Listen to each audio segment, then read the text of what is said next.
I want to welcome you back to the D'Lo Show. I am your host, Ryan D'Lo Delosier. We're back today. Wanted to do a Idaho Four update episode, so we're going to go back to that Idaho Four. There's been some things that have came out recently. This last week, I did an episode last week. I want to hit some that what's kind of gone on since then. So buckle up. Here it comes. So for over 3 years, the true crime community has talked about the Idaho Four. We talked about that white Elantra, the knife sheath, and the man currently sitting in a cell in Kuna. But for all the headlines and court hearings, there was always a veil over the true level of violence that occurred in that house on King Road. The gag orders were tight. The autopsy reports, they were sealed. But this week, in late January 2026, just last week, that seal was finally broke. There was a massive document dump and a brief, unauthorized leak of crime scene photos that have painted a picture far more horrific than anyone, even those of us who followed this daily, could have imagined. We aren't just talking about a mass stabbing anymore.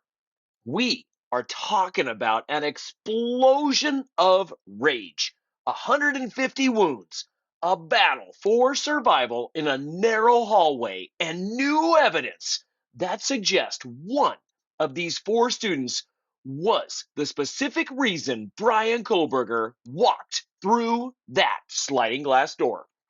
Tonight, we're going to look at these new details, but to understand the weight of 150 wounds, we have to go back to where it all began. We're going to trace the path from that cold November night in 2022 through the hunt, the arrest, the plea that spared the killer's life, and finally to the autopsy reports that are now telling the story the victims can no longer tell. Let's get into it. Here we go. So, November 13th, 2022, you're in Moscow, Idaho. It's a college town. It's supposed to be safe. 1122 King Road was the house. It was the house in Moscow. It was a house full of life. 6 roommates, constant visitors, the kind of place where the door was rarely locked. That night, the house was split. On the 3rd floor, you had Madison Mogan and Kaylee Gonsalves, best friends since childhood. They'd spent the night at the Corner Club. Great place in town to grab a drink. You got to be over 21 to get there. I went there back in 2001. Was in that town for the University of Idaho football camp. I was coaching football at the time, and I know one of the nights of the week they had peanut night. So when you're out there, you eat your peanuts and you just throw your shells on the floor. I don't know if they do that anymore at the Corner Club. If they do, you can shout back at me and let me know. That's kind of a cool thing. One of these times I'm going to head back there. But regardless, the Corner Club was there. It has been a staple of Moscow for years. You could have grabbed some mac and cheese from the grub truck as well. And that's what these two did. And they were home by 1:56 a.m. On the 2nd floor, Xana Kernodle and her boyfriend, Ethan Chapin, they'd been at the Sigma Chi house just a few hundred yards away from the 1122 King Road house. They were home around 11:45 a.m. And then there were the survivors, Dylan Mortensen and Bethany Funk. They were home earlier, asleep, or at least trying to be, how it is in a house full of 6 people living there. For years, we've known the official timeline. Between 4 and 4:25 a.m., a monster entered. But the new information that we've received this week changes how we view those minutes. We used to think of it as a swift, silent attack, like a surgeon going in and performing. Yeah, that's kind of sick. I don't even really think I want to talk about it, but yeah, we thought it was swift. We thought it was silent. We thought this guy, he's this criminology student who's a genius, smarter than anyone else. Obviously not, because he got caught. But regardless, the autopsies now tell us it was anything but a swift and silent attack. We remember the chaos of the weeks that followed. Or maybe you do, maybe you don't. The fear in Moscow, the 15,000 tips, and then there was a search for a white 2011 to 2013 Hyundai Elantra. It wasn't until December 30th that the world heard his name. Bryan Kohberger, a PhD student in criminology at Washington State University, just 8 miles away in the state of Washington. It seems like they're a state away. It's really, they're both Pullman, where what University of Washington's at, and Moscow, where the University of Idaho's at. They are 8 miles apart between the two. So, not too far. Think about that. This gentleman was studying the very systems that were hunting him. He was a student of the criminal mind. Yet, he had left a tan leather knife sheath on Maddie Mogen's bed. That sheath carried a single source of male DNA on the button snap that held the knife in its place that was no longer there. That DNA was his DNA. But as the case moved toward a trial that many thought would never happen, something shifted. In July 2025, just weeks before he was set to face a jury, Bryan Kohberger did something no one expected. He took a deal. Yeah, after saying he was innocent, someone else did it. It couldn't have been him. All the stuff. He drug everyone along for 3 years, and he took a deal. He pleaded guilty to 4 counts of first-degree murder. The trade? His life for theirs. He avoided the death penalty and accepted 4 consecutive life sentences without the possibility of parole. The families were split. The Gonsalves family was beyond furious. They wanted a trial. They wanted the true facts. Well, those facts are finally coming out. And those facts are devastating. So let's talk about the reports that came about this last week of January, in the last week since I've been on the air here with you. So since January 29th, 2026, the details of the autopsy findings have been made public. The number that is haunting everyone is 150. That is the combined number of stab wounds across the 4 victims. Let's start with the 3rd floor.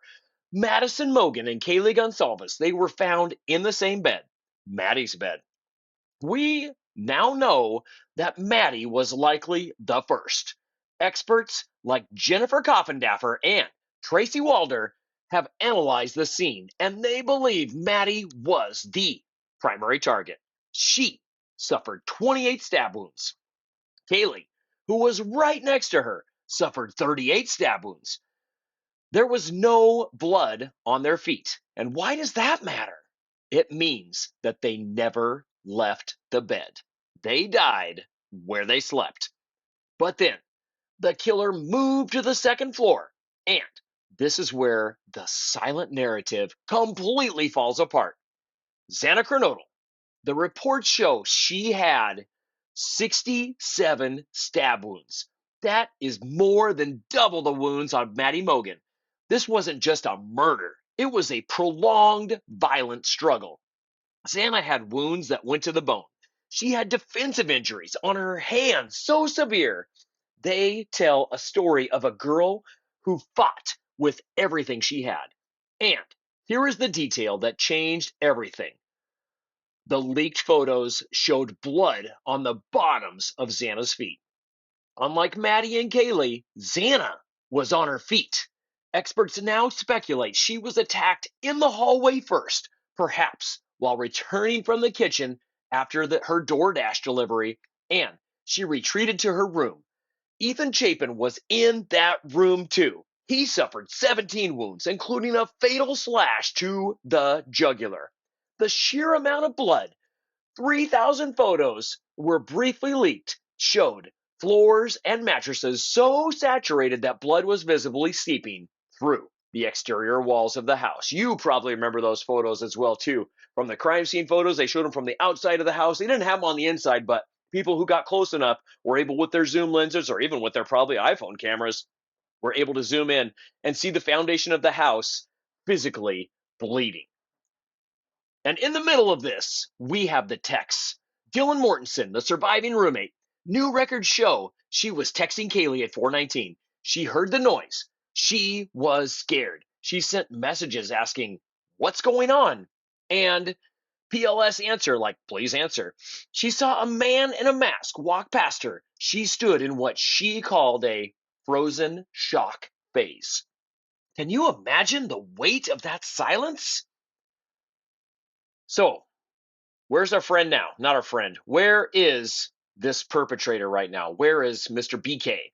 Well, he is currently at the Idaho Maximum Security Institution in Kuna. He's in J Block, long-term solitary confinement, 23 hours a day in a cell, 1 hour of outdoor recreation, a shower every other day. But the reports from the prison staff are bizarre. The prison staff have been calling BK a diva. He's complaining about the food. He's making threats of self-harm. And in August last year, he even tried to get a transfer, claiming he was being threatened by other inmates. There is an irony here that's almost too much to bear. A man who unleashed 150 wounds of violence is now complaining that the world isn't treating him with enough care. Poor guy. There's also the Son of Sam laws coming into play. Idaho officials are working to ensure he never profits from this. No books, no interviews, no criminology papers from behind bars. He is meant to be forgotten. But the families, they aren't done. They are currently suing Washington State University, alleging there were 13 formal complaints against Kohberger before the murders, warnings that he was going to be a future predator that the school ignored. So as we close out this show, as I wrap up my information to you, I want to move away from the diva in the cell and the 150 wounds. I want to talk about who they were. Maddie and Kaylee were best friends to the end. Ethan, a triplet, who was the life of the party. Xana, the fighter, who didn't go down without a soul-shaking struggle. The house at 1122 King Road is now gone. It was demolished in December of 2023, but the story isn't over. Every time a new document is unsealed, we are reminded of the cost of institutional paralysis and the sheer random cruelty of a man who thought he was smarter than the world. He wasn't. He's in a box in Kuna, Idaho, and we are still here remembering the four and forgetting the diva. I want to thank you for listening to the D-Lo Show. I'll catch you next time as we go through this stuff right here, as we continue going through a lot of the details that are going along with this. I want to just keep you updated as things keep posting. I'm going to try to get some update episodes going through. I'll try to keep you up to date on this case, but other ones that we've done as well too. I want to keep dropping them and just keep you informed about things going on. This is exciting for me to be able to cover these cases, and I like to go back to them and just kind of give my perspective on these as well too. I listen to them from other people, but I also like to cover local cases. So if you want to go back and check out some of the things that I've covered here in the city of Yakima, I've got a few things that I've just like recently. So yeah, go back, check them out, find some of the cases that I've gone over. And we've got some cold cases that we've been hitting here as well. If you know any information on that, you can contact the Yakima Police Department. But in the meantime, I want you to stay safe out there. If you like this, go ahead. If you like what I'm doing, go ahead and subscribe so it shows up in your feeds. I'm on all those. I'm on everything. Like you're listening to me on a podcast right now, but I'm on all the others as well too. So Spotify, Apple, Amazon, da da da. Yeah, you know which ones are out there. So as you are moving about your day, If you want to hear some other cases, anything that interests you, go ahead and clue me in on those as well. You can message me through the best way is either on Facebook or Instagram through the Delo Show. All right, this is Ryan Delo Delosier from the Delo Show, and I'm glad you made it. Thanks for listening. Have a great day.